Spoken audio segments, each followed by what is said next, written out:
step a little closer here if you'd like.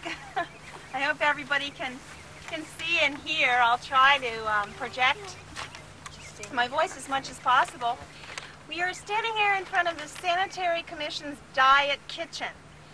And diet does not mean the same to us as it may to you. To us, diet means special foods that are prepared to entice wounded and ill soldiers to eat so that they can get back their strength and help their own body to be able to cure itself of whatever ails it.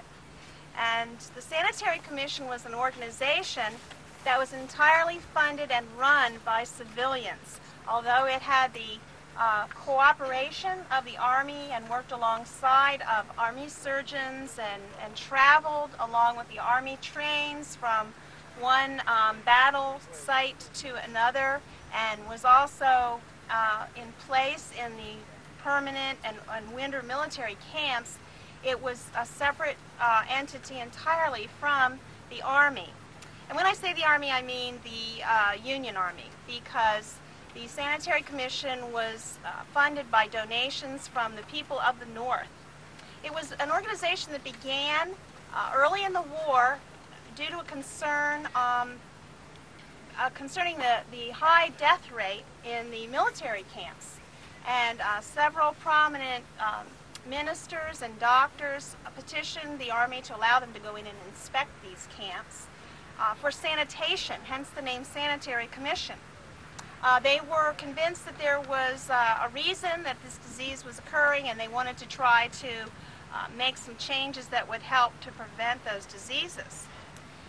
What became evident very shortly after some of the major battles took place was that there was an overwhelming need for material supplies and staff to care for the ill and the wounded. The Army was not prepared. Their medical staff was not extensive enough to take care of all of the medical demands that were made on it.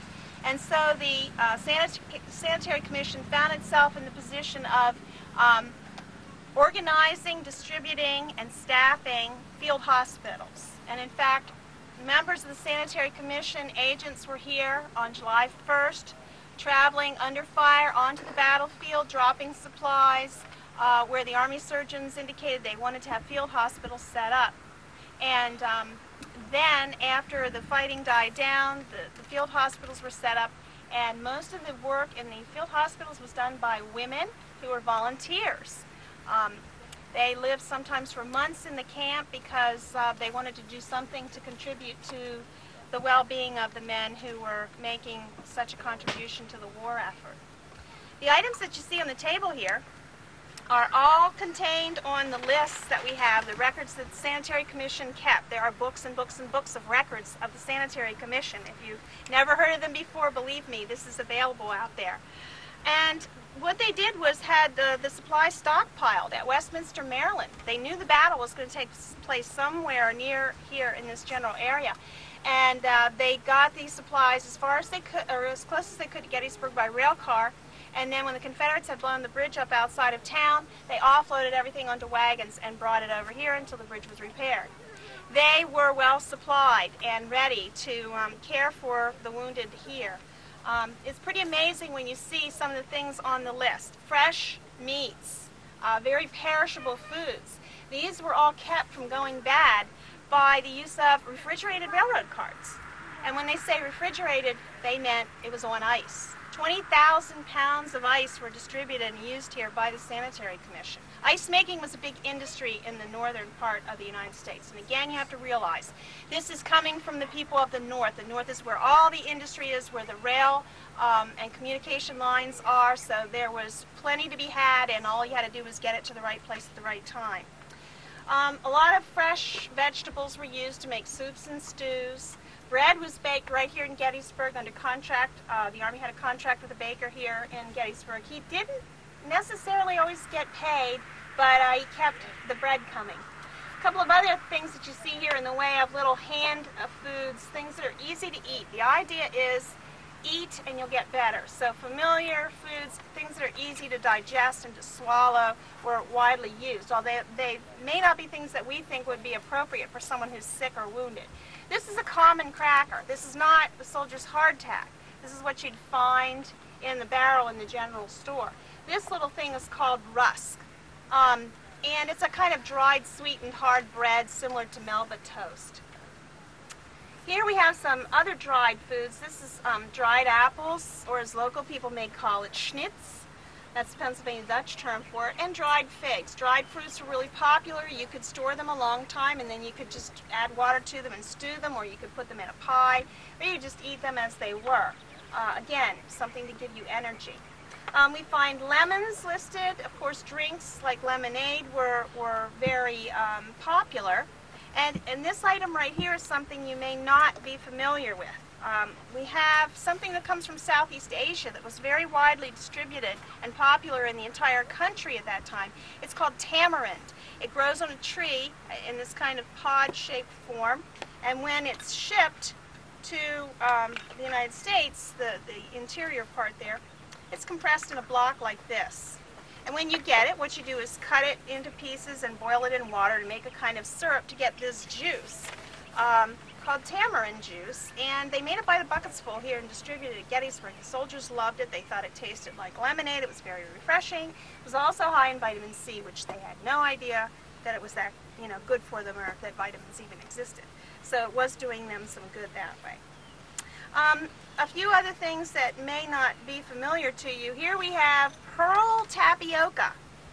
And tapioca and other puddings were, again, something that was made here quite frequently. It was easy to swallow. The soldiers would eat it. It was familiar food, home cooking. Rice and barley were used to thicken the soups and stews. This is cornmeal. You make gruel or cornmeal mush out of it. Very adaptable food. And we also have cracked wheat, which again you can make a kind of cereal out of, which is something easy to swallow, a hot cooked cereal. We have a few other things that were distributed by the Sanitary Commission, probably not by the Christian Commission. We have spirits. We have wine and brandy and ale and whiskey were all distributed. They were stimulants and painkillers in a day when we didn't have many painkillers.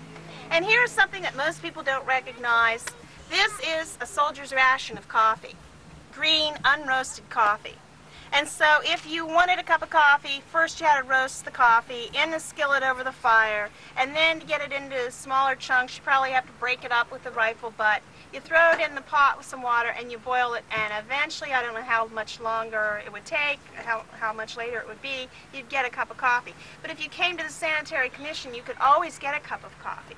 If you've ever been in the military, you know the USO and the Red Cross were always there to give you what you needed free of charge. The Sanitary Commission did the same thing. They served very similar functions as to what would later become the Red Cross and the USO. And so the war itself created the knowledge that an organization like this was needed.